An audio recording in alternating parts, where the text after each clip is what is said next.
یہ کہتے ہیں کہ کوئی 4 رکعت نماز پڑھ رہا تھا، غلطی سے 5ویں کے لیے کھڑا ہو گیا، تو باہر سے کسی نے اس کو لقمہ دیا کہ تمہاری نماز کمپلیٹ ہو گئی ہے، کہاں کھڑے ہو گئے؟ 5ویں کے لیے، اور اس نے اس کا لقمہ قبول کر لیا، تو نماز کا حکم کیا ہوگا؟ یاد رکھیں کہ جو اپنی نماز پڑھ رہا ہو اور باہر والا کسی شخص کا لقمہ لے لیتا ہے جو اس کا مقتدی نہیں ہے، تو اس کی نماز فوراً ٹوٹ جائے گی، یہ نماز فاسد ہو گئی، نئے سرے سے نماز پڑھنی ہوگی۔ لیکن انہوں نے کہا کہ کوئی ڈاکو شاید کوئی چوری ووری کر کے بھاگ رہا تھا ڈاکہ مار کے، تو کسی نے اس کو گولی مار دی، اس کا کیا شرعی حکم ہوگا؟ تو دیکھیں اس طرح پورے محلے کو اجازت نہیں ہے کہ کوئی شخص باہر نکلے تو اس کو اس طریقے سے مار دیا جائے۔ ہاں یہ ہو سکتا ہے کہ آپ اس کو کسی طریقے سے قابو کر کے پولیس کے حوالے کر دیں، لیکن از خود جب آپ کسی چیز کو، قانون کو اپنے ہاتھ میں لیں گے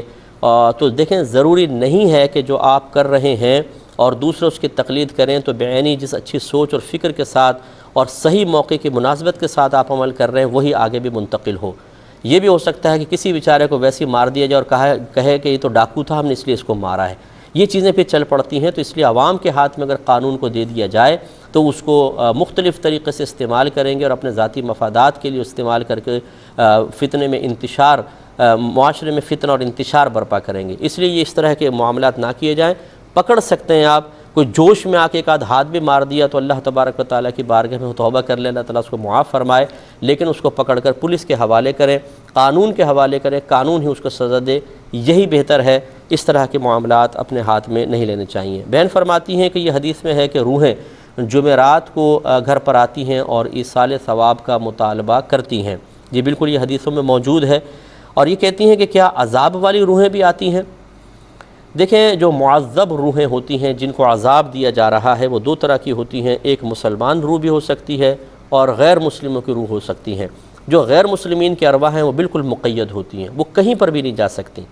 اور جو معذب روح ہیں، بعض حدیثوں میں مطلق ان کے بارے میں آیا کہ معذب روح نہیں جا سکتی ہے۔ مومن کی روح جو غیر معذب میں جس پہ عذاب ہو رہا ہو،